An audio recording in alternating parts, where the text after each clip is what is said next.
Imagine if you could erase a memory, just like hitting the delete key on your computer. A heartbreak, an embarrassing moment, a mistake you wish you could undo. If your brain had a built-in delete button, would you press it? Stay with me to the end, and I'll give you a simple 10-second exercise you can use to start steering what your brain keeps and what it lets go. Here's the surprising truth. Your brain already has something very close to a delete button.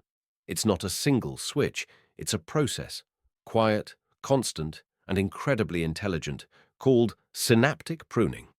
Think of pruning as your brain's way of deciding what to keep and what to throw away, shaping who you are with every day that passes. Picture your brain as a living garden. Every memory, skill, and habit is a plant in that garden. Some are strong because you water them often. Others are delicate, surviving only because no one has touched them in a while. Your brain is the gardener. It trims, tidies, and, when needed, removes. Not to punish you, but to make space for what truly matters. Neurons, the brain's messengers, talk through tiny bridges called synapses. Use a bridge often and it thickens. Ignore it and it thins. Over time, unused connections are marked as unnecessary and slowly dismantled. That's synaptic pruning. Not a dramatic erasure, but a quiet, energy-saving optimization. You've felt this before. You forget a language you haven't practiced. You blank on a song your hands once knew by heart. It's not failure, it's housekeeping. Your brain is saying, we haven't needed this in a while. Let's invest that energy elsewhere. Why does it do this? Efficiency. Every connection costs energy to maintain. The more connections, the higher the maintenance bill. Pruning keeps the system fast, focused, and flexible. It frees resources for the skills you practice, the memories you revisit, and the habits you repeat. In other words, what you nourish survives. What you starve fades. Here's where it gets practical. You can influence what stays and what goes. Want to keep a language? Speak it. Want to keep a memory? Revisit it with stories, photos, and conversation. Want to keep a skill? Practice. Briefly, often, imperfectly. Repetition is water for the neural garden. And if you want something to fade, a thought loop, a habit, an old story, stop feeding it. Reduce the cues that trigger it. Replace it with something better, even if that better is tiny at first. Your brain prefers a new path over a blocked road. Give it a path. This is why therapy, journaling, and small habit shifts work. When you reframe an old narrative, I always mess this up, becomes I'm learning and getting faster. You're not just being positive, you're rewiring a network. When you stop rehearsing a fear and rehearse a skill instead, pruning begins to do its quiet work. Quick check-in. What do you want your brain to keep this month? A skill? A mindset? Name it. And what do you want it to let go? Name that too.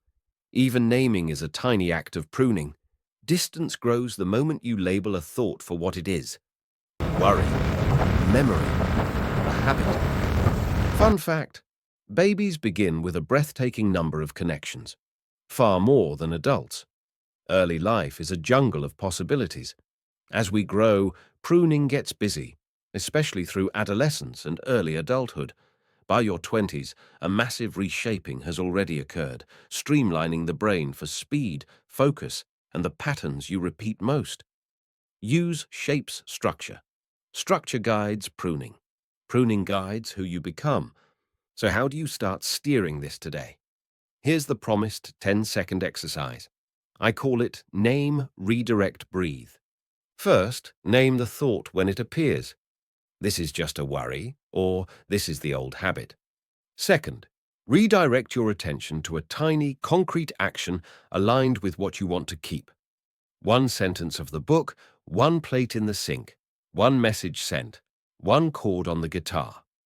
Make it so small you can't say no. Third, breathe. In for 4, hold for 2, out for 6. Lengthening the exhale tells your nervous system, we're safe. 10 seconds. Tiny, repeatable, doable anywhere. Do this once and nothing magical happens. Do it daily and you're training your gardener. The thought you name loses grip. The action you repeat gets water, and the network you no longer use, it quietly thins. Remember, forgetting isn't a flaw. It's a feature. Pruning is not your enemy. It's your editor. It clears clutter so the story you actually want can stand out. If you understand that, you can make your brain your collaborator, not your critic. So, what's one thought, one habit, or one story you want your brain to start deleting? Tell me in the comments. And if this gave you a spark of clarity, subscribe for more mind-opening facts here on Mind Mist, where curiosity meets psychology, and you learn to shape the most powerful tool you'll ever own, your mind.